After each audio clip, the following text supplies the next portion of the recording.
Auzubillahiminash-shaytanir-rajeem. Bismillahir-rahmanir-rahim. Assalamualaikum. Ji ayanu pakhairagale ni hao chunushume washmale. Ohaya gozaimas. Guten Morgen. Hola boyo. Privyet kaifa hal. Hale shumachatore. Ahlan wa sahlan marhaba. Buna mucho gracias. Swabi abballi kare aya. Hoş geldin and ayo sayo khuyomora chivatto chi haljot kalimera khairutan. And a very warm welcome to everybody who's tuned into PTV World and Watching World this morning. Alongside my wonderful colleague who happens to be Miss Eesha Rehan. I happen to be Shahzad Hasaan Khan. And we hope and pray that everybody out there is doing wonderfully well and yet you're ready to kickstart your Wednesday morning with us. But first things first, hello Eesha, assalamu alaikum. How are you doing today? I am doing great. Wa alaikum assalam, Shahzad. I am feeling absolutely phenomenal, and you know the weather in Islamabad is getting hotter and hotter by the day. So yeah, we need to stay hydrated. And you've taken full advantage of it. Now imagine that as we are transitioning from winters to summers, and it's basically 100% summers as of now. What Eesha has done is that Eesha has taken her cases and got them stitched as well. But I was just pulling your leg. No. But I think इससे ज़्यादा बचत Eesha तुम और नहीं कर सकती थी. तुमने खेसी के ही सूट सिलवा लिया. I hope my mom is not watching this segment because she has been after me to pack my winter clothes and take out my summer clothes for such a long time. But I am the one who has been lazy. But you know what? I have no regrets since we're twinning today. It looks so cute. Are we? Huh? All right. Well, I didn't really take nice my KC and convert it into the suit as well. But let's get started. What do we have first up? Yes, the inner child in me is so happy to announce that today we are celebrating World Book Day. So World Book Day is being celebrated today to promote reading, publishing and copywriting worldwide. The purpose of this day is to recognize the scope of books which are seen as link between the past and the future. This is a bridge between cultures and generations. On this day, UNESCO and organizations representing publishers, booksellers and librarians select World Book Capital for a year to maintain the celebrations of books and reading. This day brings together people worldwide, especially authors, publishers, teachers, librarians, NGOs and media to promote literacy and expand access to education. Wow, that's wonderful. So ladies and gentlemen, please mindful of the World Book and Copyright Day as well. We've given out our message, our responsibility. Please make sure that it's on to you now to pass it on to your future generations and let them know about what the day entails. In addition to this, obviously Pakistan Super League's 10th edition is underway. There was a fabulous match just yesterday in Multan, and that too in between Multan Sultans and Lahore Qalandars, and Multan Sultan actually came up victorious, speaking about which Multan Sultan beat Lahore Qalandars by 33 runs in the 12th match of Pakistan Super League 2025 in Multan. PTV Sports HD is telecasting the match live. Earlier, Multan Sultan's captain Mohammad Rizwan won the toss and chose to bat. Batting first, Multan Sultan scored 228 runs for the loss of 5 wickets in the allotted 20 overs. Opener Yasir Khan and Mohammad Rizwan provided 89-run stand for the first wicket. Not just that, today, obviously, it's going to be Multan Sultans versus Islamabad United. So Islamabad United, by far, has not lost a single match. They are on a 9-match win streak, whereas Multan Sultan actually clinched their first victory just yesterday. And to speak about it, how the game is going to be today in between Multan Sultans and Islamabad United, we're very lucky that we've been joined by our sports expert who happens to be Mr. Kashif Majid. Hello, assalamu alaikum Kashif bhai, how are you? Good morning. Perfect, you're right. Thank you so much for joining us. Wonderful to have you over here. So how do you see Multan Sultans and Islamabad United coming together to lock their horns, and that too in the Multan leg? I guess it's very important for Multan Sultan because it just yesterday won the match and the morale will be high. But talking about Islamabad, the way they're performing, the clinical performances of Islamabad United has been the hallmark of this PSL entire journey. And most probably once again, this year they are yet undefeated. And because just I favor Islamabad United, I'm a fan of Islamabad United. So my team is Islamabad United, so I'll be hoping that another clinical performance from Islamabad United will seal the deal for them, and most probably they'll be into the top 4. Exactly, that's true. But I think at this point in time, what we really need to talk about how Shadab and Imad are actually those two resources within Islamabad United who will get you wickets or will kind of contain runs in the middle overs. How do you see Bracewell and then Usama Mir in Multan Sultan's side? Do you think that Multan and playing in Multan will give them the home advantage? I still believe Imad is one of those finest bowlers that are going around in the world. When it comes to being economical in T20 format, I think he is just up there. And it's just not about getting wickets, it's about getting just to stop the flow of the runs, and Imad is up there. And when we talk about Shahzad Khan's performances in PSL, he is most probably the best spinner of PSL in the entire journey. He's consistent, he's taking wickets, as a captain, he just emerged as a very different Shahzad Khan that we have seen in Pakistan green. So most probably they two combined with Mohammad Nawaz, because he played the last match. Eventually, they didn't ask him to bowl, but he being there in the Multan leg where ball is slightly spinning and most probably is slightly staying on the slower side, they'll add very a rich color and flavor to the team. The left-arm spinner who just starts the ball in, a left-arm spinner who can spin the ball, and a right-arm leg spinner. So most probably these spinners with Islamabad United, they are quite heavily favorable. But when we talk about Osama Mir, he's that kind of a bowler who wants some assistance from the wicket, and Multan strip can provide that to him. Bracewell is new, and his first PSL experience. He started off well with the bat and even with the ball, getting rid of Saim Ayub on the very first ball the time faced. And most probably that spin will favor Rizwan to ask Bracewell to come into the power play. But it will be a close contest. Yesterday, Multan played very well. Their batters click, and eventually their bowlers are able to defend the title. So most probably it will be a 50-50 match on the toss. All right, well, that's great, and it's hopeful because, Pakistan Super League specializes in nail-biting matches as well. But Kashif, obviously, because I've been joined by a new team member over here, and I'm really very inclusive in my nature. So I would want Eesha to actually ask you a question about today's game as well. So Eesha, please go ahead. All right, PSL brings out the best in, Pakistan and the new players that we introduce. Are there any underdogs you would like us to focus on or who are outshining this PSL? I guess this year round, everybody's talking about Ali Riza, the fast bowler, and Bishop was the one, Ian Bishop, the former West Indian great, and he was the one to talk about him, and he praises him on his X accounts and anywhere where he's commentating. So most probably he was the find for the PSL. He's amongst the wicket. He's bowling fast. He's just around 17 years old, bowling 145 clicks. So most probably he's one guy that will be looking for. Talking about other players, Yasir Khan emerged as a very good contender to be in the top three batters for the Pakistan. Most probably if he's consistent. I've seen Yasir playing in Rawalpindi. I've played against him. He's very good with his technique. He's very good with his hitting, and he's got all the shots in the book. But it's about the consistency, and if he scores a few more runs in PSL, so most probably he can be suggested as another find for PSL X or PSL 10. So most probably these two guys this time round. Still, it's a lot of matches to be played, so we can find out some new faces. Most probably Lahore is persisting with the Naseem as an opener.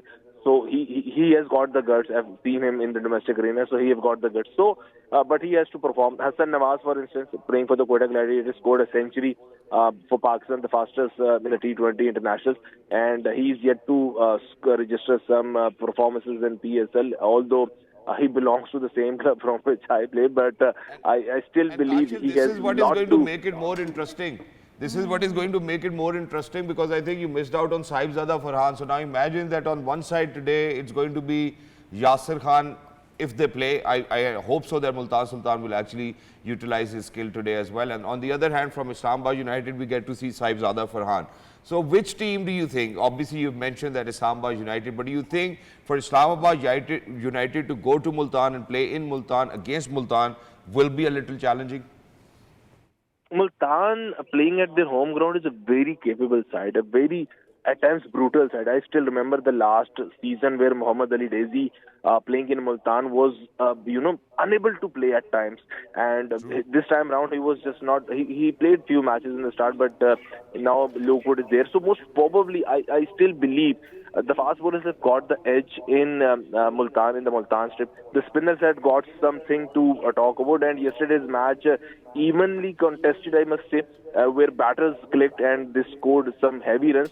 So that strip, that ground, is a very favorable ground for a T20 match. I still believe Multan has got a chance because playing yesterday with that morale, with that batting performance, they've got absolute everything to offer to against Islamabad United and to offer to Islamabad United. So most probably the match starts at both teams standing at 50-50. as far as toss is concerned, I still believe there was no due yesterday. So toss has nothing to do much. But Islamabad United preferably wanted to chase because they've got a very strong and long batting lineup. Exactly. Wonderful. Thank you so much, Kashim Majid, for being with us. Thank you so much for your time and for your expert opinion. And in addition to this, let me just connect it with this one, that Multan have actually played 14 games and they've won 12 out of those 14 games and lost only 2. So I think it's for people to decide which team are you going to pick up. Are you going to pick up Islamabad United for today or Multan Sultan? I think we all know the answer to that. I'm going to stick true to my roots and stay united with Islamabad United. Because just yesterday she said, I'm Islamabad saying, you know, so we burgers and whatnot. I do not agree to that philosophy at all. But in addition to this, I think what we really need to talk about now is where I said, you know, just before, you know, I kind of moved the conversation towards you, that how we're very inclusive in our culture over here at Pakistan Television. And I take pride in it, alhamdulillah. And no matter what, but Pakistan Television indeed has actually served the purpose of an institute or a university and a guiding light, you know, or probably a beacon of hope. And why do I say so? Because, you know, I've seen working myself with people and colleagues, you know, even from other gender, that how inclusive they feel, how, you know, equal they feel, and how whatever we can do, they can do too as well, which is why, alhamdulillah, you know, we actually, with our team, came up with this topic that we really need to discuss about women rights as well, and what the, you know, role of activism and advocacy is in women rights. And to speak about it, we're very lucky that we've actually been joined by one of the experts, and, you know, she happens to be one of the best in the Twin Cities as well.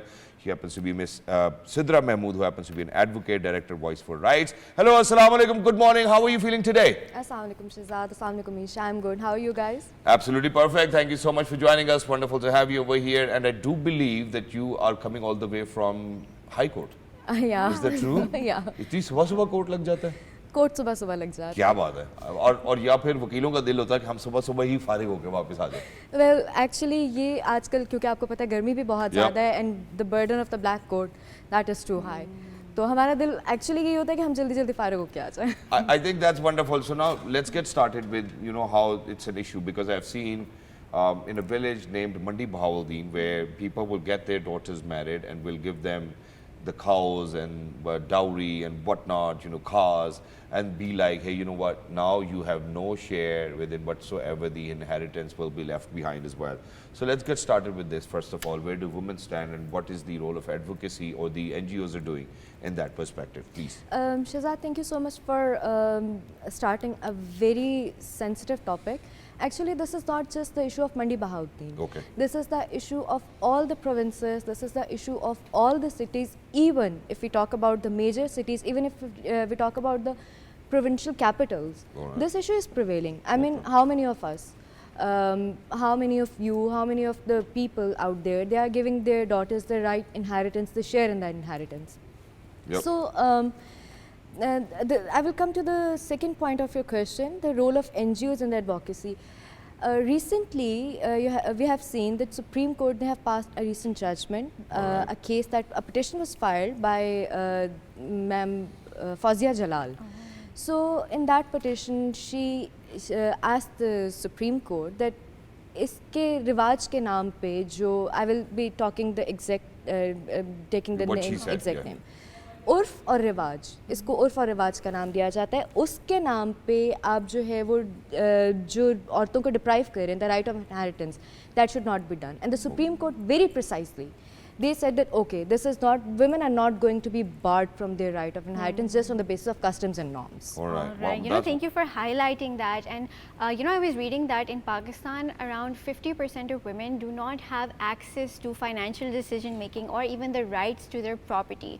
So, you know, does this fall under the category of financial abuse, and how is this exploited in Pakistan?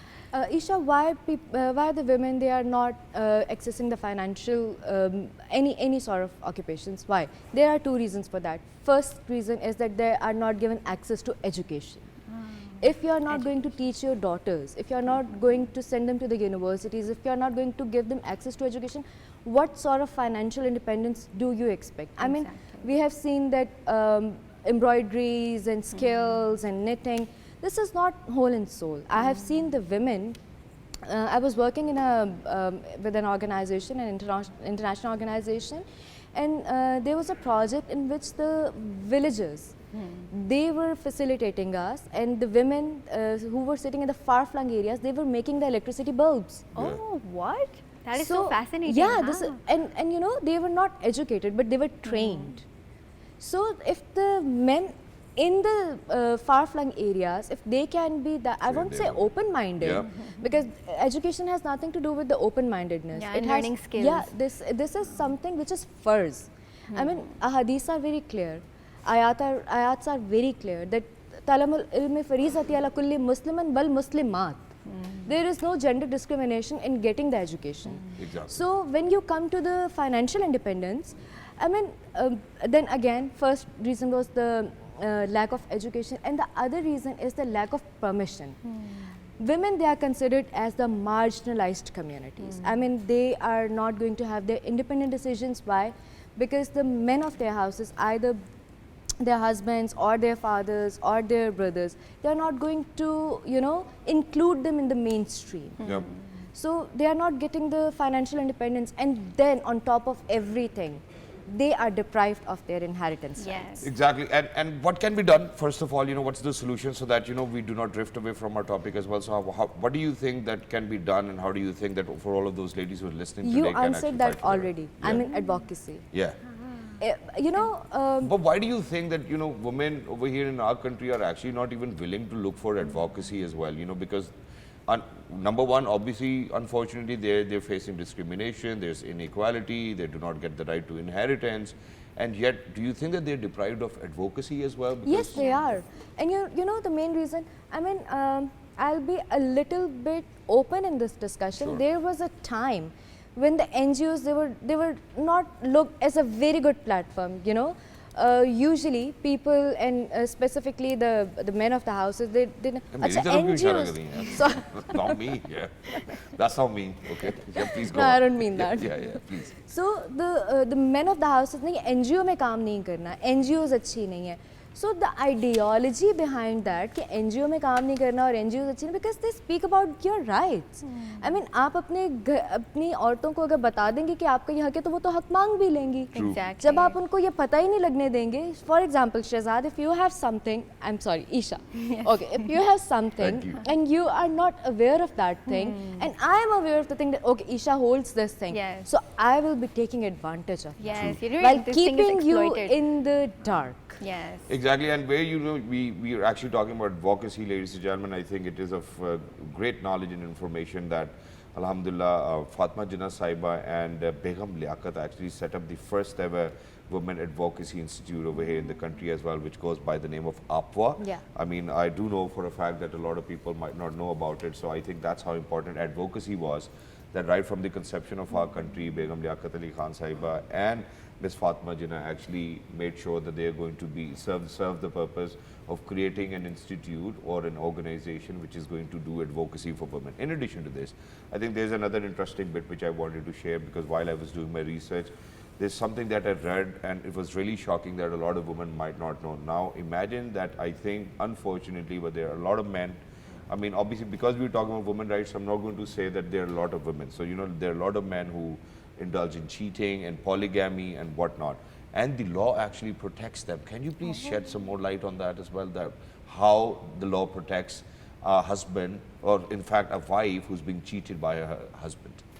Shahzad, if I am making any accusation, I'm not saying false accusation. Yeah. I'm saying accusation. Yeah. The burden of proof, the burden to prove that is on me. I mean, if you are going out without leaving any proofs and being full proofs, and so how would I establish the fact that, okay, Miss, I won't say again, Shahzad, Yeah. I will say Mr. X cheated on Miss A. So, you know, the lawyers and the judges, they go by the book. Okay. Producing the evidence is my issue. Responsible. Producing the evidence is the issue of the defending party. So they will go by the book. It's not that the law is protecting them. How can the law protect a cheater? All right. Until and unless there isn't anything against him in the hand. All right, so there needs to be an evidence. If you have an evidence, you go to the court, and the court would certainly help you. And I'm sorry, I will continue with the point which you were saying about the APA and the women advocacy. Even the condition in Pakistan is very much better. There was an incident I was going through a few years ago, and there was some maternity policies related to the women in US where there was not even one single women representative in that meeting. Oh my God. So the advocacy situation in Pakistan, it's much better. Women, they are out there, they are talking about their rights, they are basically speaking about their rights. I'm not saying about the few of the things, like I won't even mention them openly, but the actual purpose of advocacy and the actual purpose of rights activism, that is still alive. Exactly. And in addition to this, when APA was set up, it was to address the socio-economic injustices against women. And so, coming back to this as well, where unfortunately in a lot of institutes we have seen how, men will be only at the top position, how they will be the only getting paid higher than women colleagues as well, how they will get every facility, but women won't. How do you think that women can actually fight back for this? Shahzad, this is a complete gender discrimination. I mean, if I'm highly qualified, if I'm more qualified than my subordinate who is a male, I won't be elevated, I won't be aggrandized. So, and why? Because, I am a woman, I have the baggage of the kids, I have the baggage of the responsibilities, I might not be able to travel frequently, I might not be able to gossip frequently. I mean, I'm sorry, men also, they gossip. Men don't gossip, yaar. They do. They do. I don't know. I mean, कोई जानबूझ के हमें कुछ ज़बरदस्ती को बात बता दे तो we don't know. But I think I'm just going to talk about myself. I think I have always made sure not to indulge in any sort of gossiping, and I think that's probably because of my upbringing. The style of the men of the leg pulling is a different way. So the women, they leg pull in a different way. That sounds like accusation. That literally sounds like Again, accusation. I do believe that gossiping is not just a women-based trait or a man-based trait. It is It's more a of nature. a human. It's Part of human nature. And so moving when on. a woman, she is on the top-notch positions, there is a thing which is called toxic masculinity, or the toxic male ego. Yes. I mean, they won't be able. I mean, I'm sorry, all the male members of my society, but this is a fact. The women, they are not highly paid. The women, they are not considered to be on the administrative post because of the fact that she is a weak creation. Yeah. Exactly. And Shahzad highlighted a very important point, Pele, that women do not seek advocacy. And you highlighted that it is because we do not know our rights ourselves. But for the women who want to go and seek out legal help, I feel like the justice system re-traumatizes them. The places are very unsafe. It's a male-dominated place. So how can we tackle this issue? Yeah. Okay, Eesha, let me ask a question from both of you. How many of you know about the fundamental rights? Sorry? How many of you, I mean, both of you, do you know about the fundamental rights that are mentioned in the Constitution? Exactly, I do. No. I do know my fundamental rights. No, please enlighten me about my fundamental rights. So the fundamental rights, that is also not gender-based. Oh. Yeah. So you get the right to education, you get the right Health, to safety. Right of safety. Now I'm coming back to the right of safety while integrating and comprehending your question. When a woman, she is traumatized or she is a victim and she is going to the court of justice, before that she has to go to the law enforcement agencies. Then and there, I mean, we do have this system that then and there she is more traumatized. Yes. Before going to that, she has to face a big blow from her family. Okay, घर की इज्जत का मामला है, थाने कचहरी में नहीं जाना. थाना कचहरी is not a worse place, for God's sake, people. We are here. But the mahal there is. Who is making the mahal? I don't Who know, is the making people the who are at the helm of affairs. I mean, I've been to a thana once or twice. I don't like it to be there. Even as a man, मतलब कौन थाने जाना चाहता है यार? Nobody wants to go to a thana. This is For the mindset anyone which with we less need power. to change, and this is the thing which we need to change. If you are confessing it, Yeah. that being a man, you are not willing to go to the thana. Obviously, I never would want to go to a thana. I mean, it looks like as if everybody will be taken advantage of. Unfortunately, but I'm being dead honest over here. Yeah. वो पता ही नहीं लगता कि कौन सी party ठीक है, कौन सी गलत है. वो दोनों की तरफ कुछ चल रहा होता है. So, yeah, I do not want to get into it. We certainly need. Even men need advocacy. I think that's.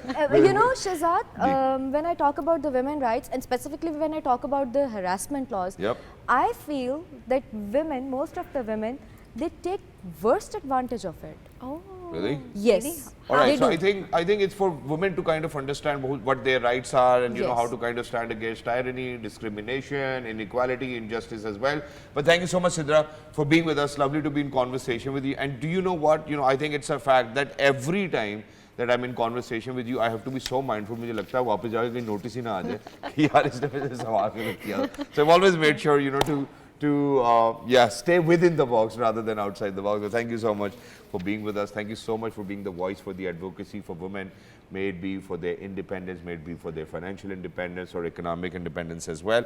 But in addition to this, ladies and gentlemen, I think what we're going to do is that we're going to take you to space where now food is being grown for humans. That is so imagine, so fascinating. there are no humans, but the food is being grown already for humans. इस तरह की दुनिया तो मुझे भी चाहिए थी, but ladies and gentlemen, now imagine a new laboratory was launched into space this week in which experiments will be conducted to grow food from individual cells.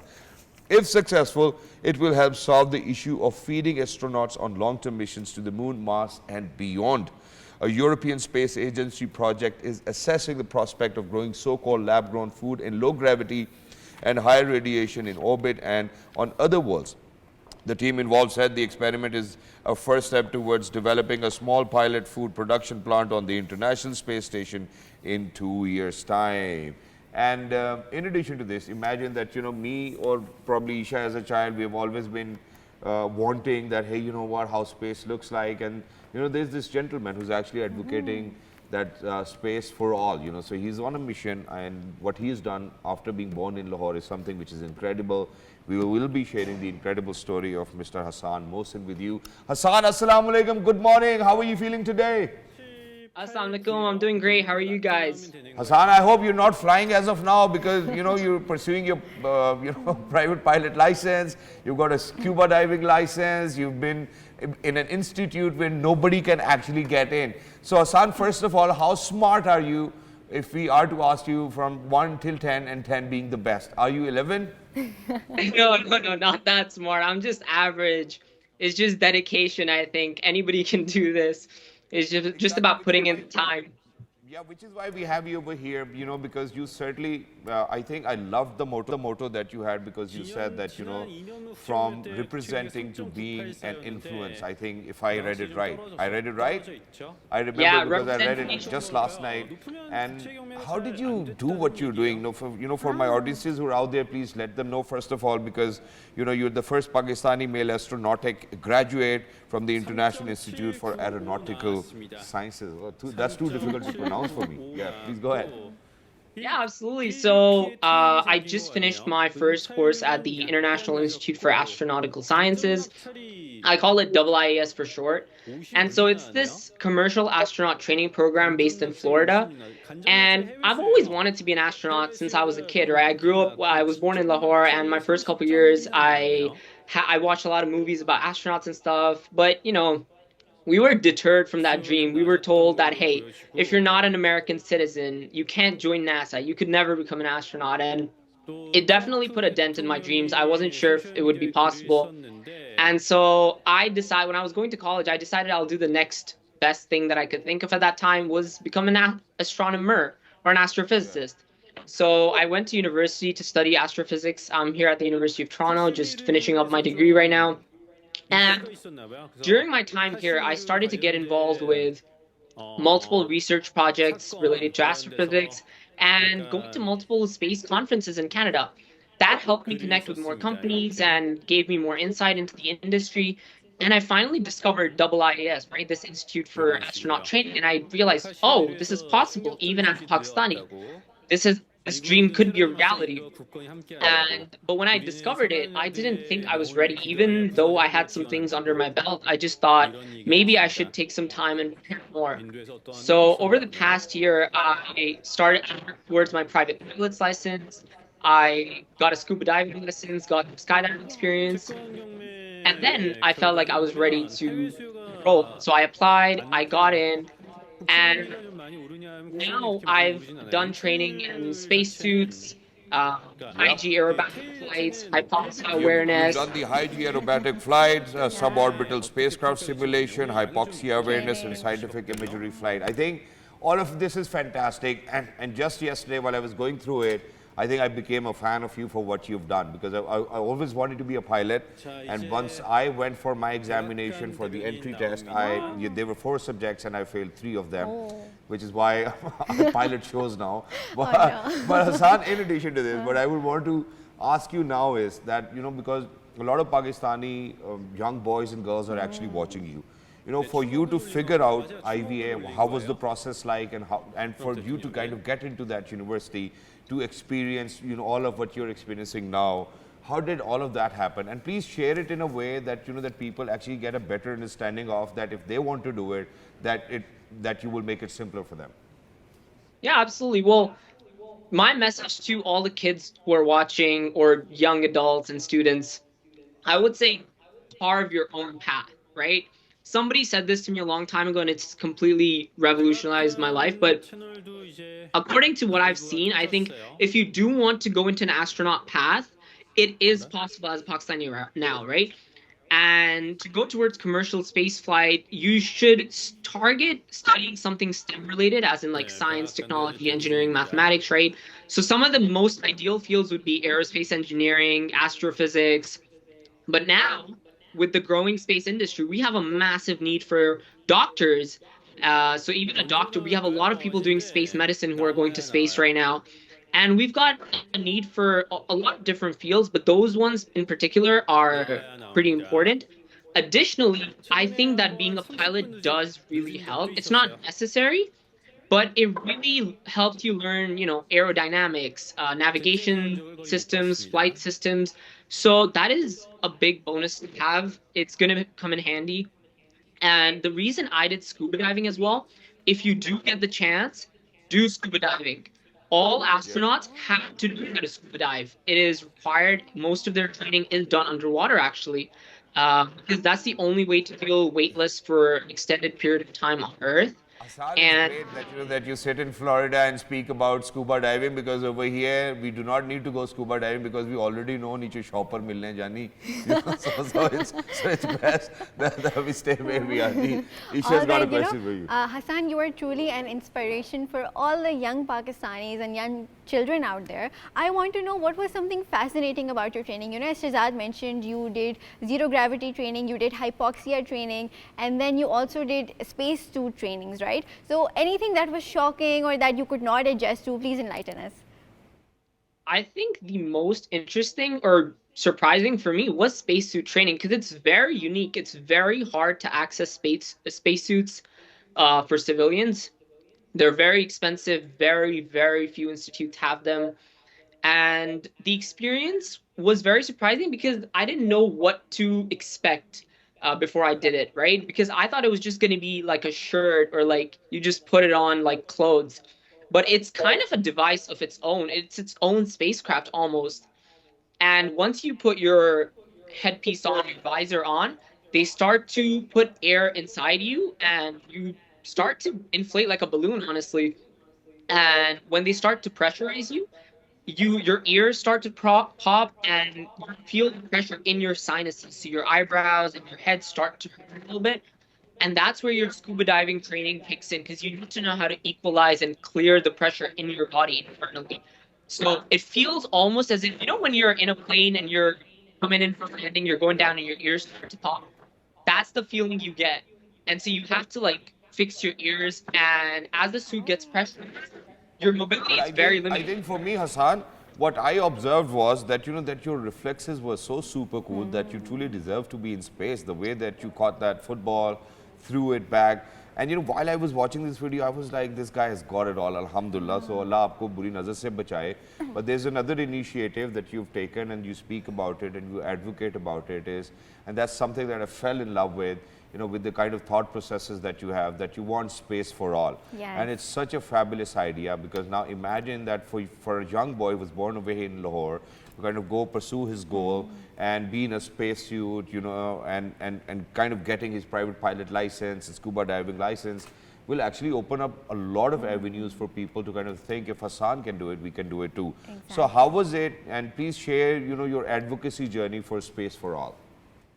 Yeah, absolutely. I think that space has to be, as we move forward, it has to be for everybody. We can't just claim land on the moon and start making nations on there. And I think it has to be a joint effort from everybody to pool in resources, to share data, to share, our work and what we've learned, our experiences. And I don't think we should be divided by nation or ethnicity or anything. We should all be working together.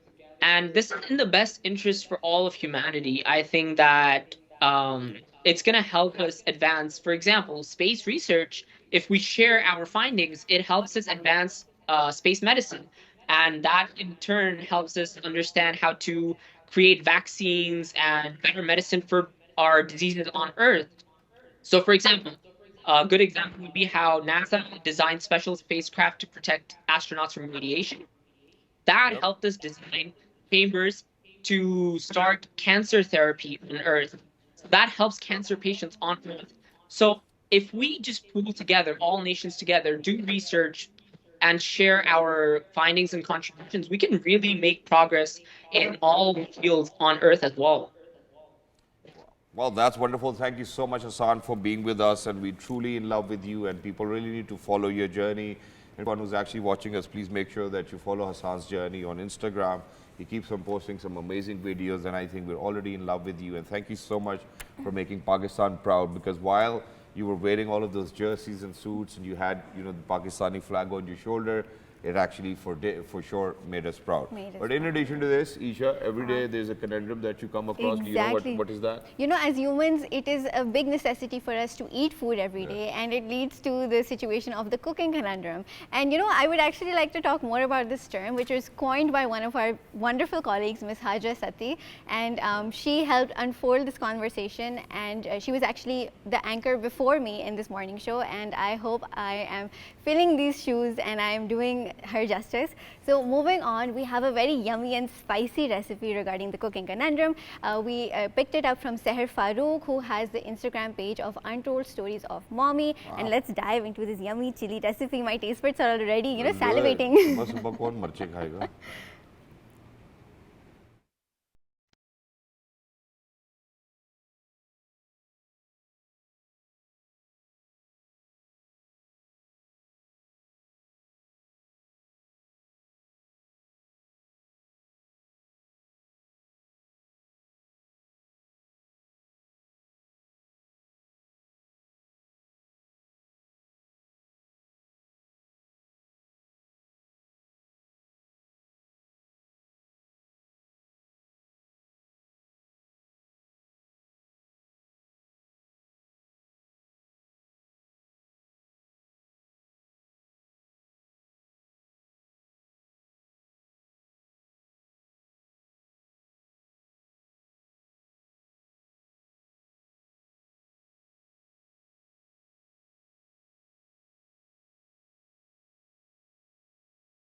All right, ladies and gentlemen, please make sure that you give it a try. Well, not in the morning, obviously, because it's too full of spices and you really do not want to be drinking water in a hot summer day.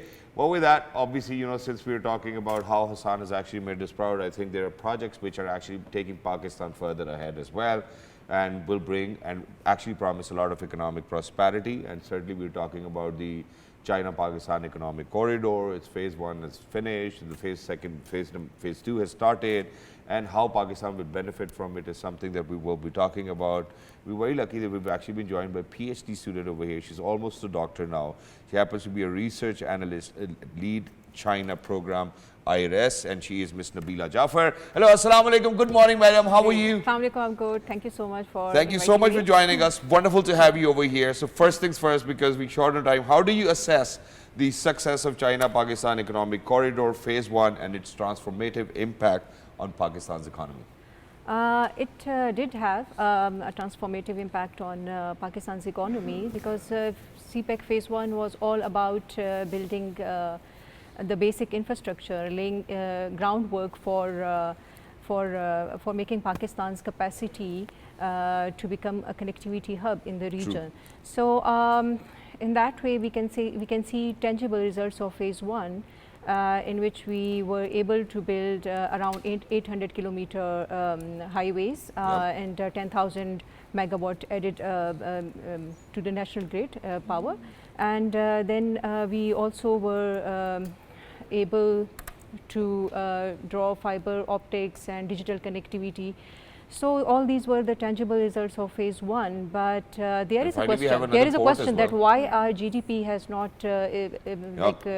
reflected. Why did this not reflect in our GDP? In the GDP. So the reason is that as Pakistan was a country with infrastructure deficits and with energy deficits, which are the basic requirements for becoming industrial country. True. So now if we are looking forward toward the real impact of CPEC on our economy, for that we are moving toward industrialization phase, which is phase 2. And phase 2, we are looking forward to this phase 2 that require a lot of work from Pakistan and from China, because China is now, China is far ahead now in the industrial development and in their economic development. There are a lot of to learn from China, and there is a lot of to work with China. And I will come towards that as well. But in addition to this, where we were talking about the phase 1 of the development of the China-Pakistan economic corridor, I do remember for a fact how economic zones were built around it, all throughout the infrastructure. Where do those economic zones stand as of now, and do we see any economic activity taking place or generating some sort of economic benefits from those economic zones? Yes, in the second phase we had planned for industrialization. For industrialization, special economic zones were more important because to attract foreign direct investment and also to engage with and have we been able to attract a bit of foreign direct investment in these special economic zones? I think the pace of second phase of CPEC is slower than was expected. There are a lot of we will be talking about some challenges as well, but now Pakistan is taking initiatives like Pakistan last year, in last 2 years, Pakistan was working on SIFC for special investment council they built, SIFC, and to attract foreign direct investment, to make ease of business and ease of investments for foreigners. Well, there's a lot of other things to do, a lot of other initiatives we need to take. So what are the key challenges? Let's address the key challenges as well. Oh, first of all, the key challenge is of course, we all talk about the policy consistency. Some people call it political stability. The first and foremost that is required for such a big project. So on PTV, the right word would be policy consistency. Yeah, policy consistency and policy consistency, obviously, because we are a democratic country, we will have different governments. True. So that is a reality as well. And security is the most important thing of course, for both Pakistan and for China. We need to take proactive steps to address these two major challenges. But apart from these challenges, we also have challenges of institutional capacity. We need to work on regulatory frameworks for foreign investments, and we need to work on frameworks for dispute resolutions. And there are a lot of other things yesterday I was discussing things with some experts that we need to create a favorable environment for business-to-business cooperation now. Exactly, and not just that. I think at this point of time, because as a layman and not knowing much about how the conditions would be in Balochistan as of now, but I invested in a plot and I still can't get it on my name. So that's the kind of frameworks that we really need to design now. So if we want people to come in or people to invest, we really want them or their investments to be safe, which I believe that Alhamdulillah, Pakistani government and in collaboration with Pakistan Army, we're doing a great job as well. In addition to this, I do believe that we have, a lot of opportunity now, because now let me come back to where you spoke about China, because if US will be imposing tariffs, I think it's the high time for other countries to kind of gear up in production and make sure that they industrialize themselves rather than looking at US, right? Yeah. So yes, Pakistan will be facing some real challenges, because Pakistan is already going through low productivity, low economic growth, inflation and current account deficit. And in these testing times, now we are also facing these tariffs from the US government. Yep. Some people see it as a challenge, but some also call it as an opportunity for Pakistan and also for China now, because we already have CPEC, and it's been 10 years now. Yep. And we have laid the foundation for the basic infrastructure, which is the connectivity. And now we need to harness this connectivity into production, into productivity, and for that purpose, we need to work now. We need to initiate our major steps with China for relocation of their labor-intensive industries, because China is relocating their labor-intensive industries to other countries because they are moving toward high-quality development. So it's a big opportunity for Pakistan. But for that, Pakistan needs to make a favorable environment. That is a condition, Obviously, a precondition we need for to that. have enough energy But over now, here. now Pakistan doesn't have any other choice. Pakistan would need to create these kinds of favorable environment to invite these. And we also need to work on our comparative advantage in different sectors. What do you think our comparative advantage would be? We cannot afford cheap labor. Do you think cheap labor can be our comparative advantage? Do you think health, security, and all of these things will be our comparative advantage I think in days to come? we need to look for sectors. Sectors like textile used to be Pakistan's big sector, huge sector. Yeah, used to sector, contribute huge quite a lot sector, of the but GDP. we lost on that thing as well, because our production have been lowered in textile, and we can also, like, there are other dairy products. Pakistan has edge in dairy products, and we can also look for, like, meat. China is importing meat from Chile, from other faraway regions. So why not basically Pakistan? what you're trying to say is that we really need to rely on our strengths and make sure that we provide favorable conditions for people to come in. We need to work on, we need to now start work on developing right skills and human resource development. Exactly, wonderful. Thank you so much for being with us. Thank you so much for shedding light on such an important topic as well. And it's me and you people who are out there who really need to work towards that as well.